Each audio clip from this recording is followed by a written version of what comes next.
Hey, YouTube, what you know good?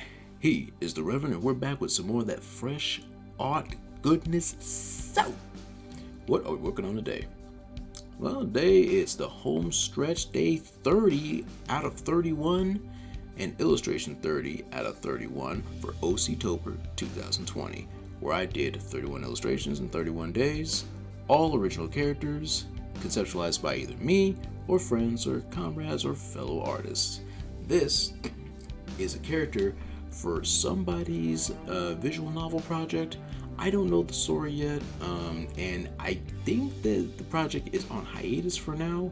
I didn't necessarily get the green light to reveal everything about this, and so I'm not going to go into too much detail. And I haven't been, I wasn't told that I could properly credit the original creator. Like I asked, does he want me to plug him? But he didn't say anything. Once I upload this video, if that changes, I will definitely plug him in the video description and link you to any websites if available. I've known him for a while now, and from what little I know of his project, I kind of dig it, and I think it really has potential to go somewhere. I just wish I knew a little bit more about it. It's been a while too. I know he's definitely been really busy. He's been going a mile a minute. The guy's got ambition. Much respect. As for the character, what I can tell you, is mainly three particular things. One, the character is in a school uniform. Very unusual one, very unorthodox, but it's supposed to be a school uniform. Two, those are headphones that she kind of needs, because three, as you can probably tell by the cloud, which you will be able to tell once we add the color, there's the cloudy look in her eyes. She's actually blind. I won't go into any further detail, but I will tell you that this is not the first time I've drawn this character, whose name I believe is Koneko. Which suddenly reminds me of that Azumangadayo meme. Koneko. Anyway, this isn't the first time I've tried drawing this character. I was actually asked by the original creator to help kind of designer. They followed me on YouTube. Do they follow me on this YouTube channel?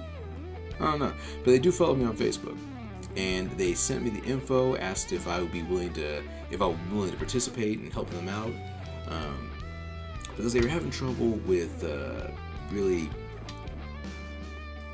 finalizing the character design. I didn't really do much to change the character design. I just basically did my own version of essentially an attempt at like a prototype of like a standing sprite for, well, if in case this was like a visual novel, etc. Even here, I asked if I could draw her again.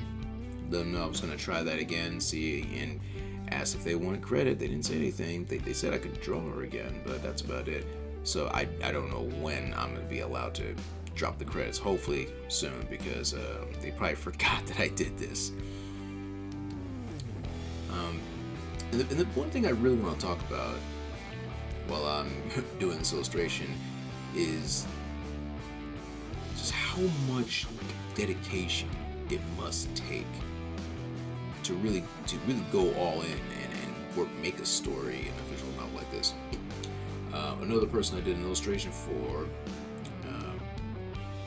Ellen Claudeisen, they've done a visual novel before. I've seen a little bit of works in progress of people doing visual novels. I've seen people modding original visual novels and doing their own version. And one of my favorite series started out as a visual novel, that series being Corpse Party. But I digress. It must take a lot of effort to really, you have to come up with a story. You have to decide if it's going to be 100% linear or if there's going to be choices to make.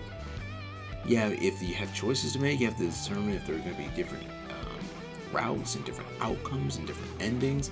And I gotta say, the more I think about it, the more impressive it is to me, and I got nothing but respect to people who can pull this off. In fact, there was a time where my boy Jay and I were working on an idea for it. I don't think he ever even finished writing the script for it, but it was just a basic idea in his head, and I'm not even gonna lie, I had an idea for a visual novel myself way back, like during like the beginning of my years in college.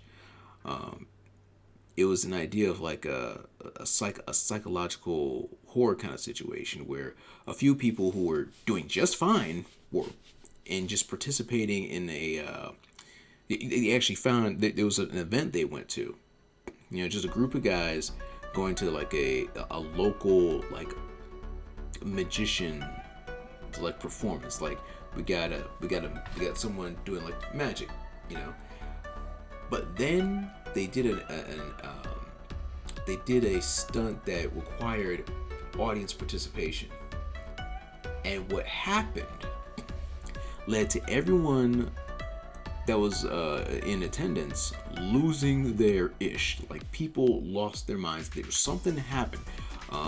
I won't go into too much details of what actually happened, but eventually everybody that was part of the audience was relocated into an isolated village, which was essentially run by its own personal asylum. Everyone had been afflicted with some type of mental situation that exacerbated some mental problem they had, or a personal flaw, or maybe a mental disorder they had. And the four people that were basically the main focus, the four guys that were part of that audience that we pay attention to, they were going to basically try to escape the place, all the while resisting whatever this occurrence happened that drove their psychological issues up to like level 11. And the idea was just delving into certain psychological traumas and issues that some people, even people who are usually considered mentally healthy, would have to struggle with. Granted, it was an interesting idea to pitch, but it wasn't an idea that I could really work on back then because I didn't know jack about psychological issues like that. It's one of those situations where you have to know your own limits and realize what you can and cannot do. You can't write a character who's more intelligent than you. The maximum, the height of the intelligence of any character in a story is equal to whoever's actually doing the writing. Which might be a reason why a lot of characters, even main characters of certain stories, seem to be kind of stupid, or how certain cultures and societies in certain settings don't make a lot of sense. This is why the story that Jay and I are working on is taking as long as it is, because we both know that we have to do our research and make sure this stuff makes sense. Because if we're gonna make a story that includes its whole setting, its own world that is not this one, it's gotta make sense. It can't be stupid, and we gotta make sure the characters know how to actually properly interact in that world like that. So that's not even a visual novel. That is a comic that we're working on, and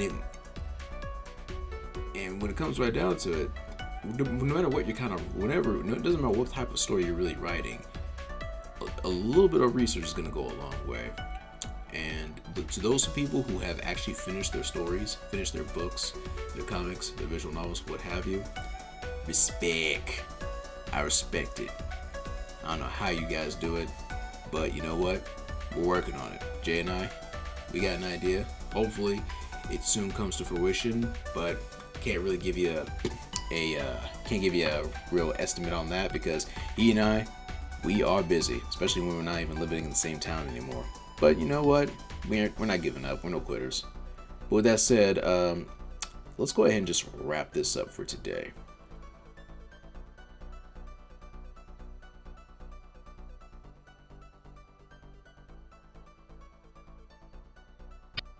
If you guys enjoy what I do here, don't be afraid to like, comment, and subscribe. And if you really want to support this little project, I do commissions, and I have a Patreon. Links below. Until next time, y'all take it easy, memento mori, and I will catch you all in the next one. Kill the feed.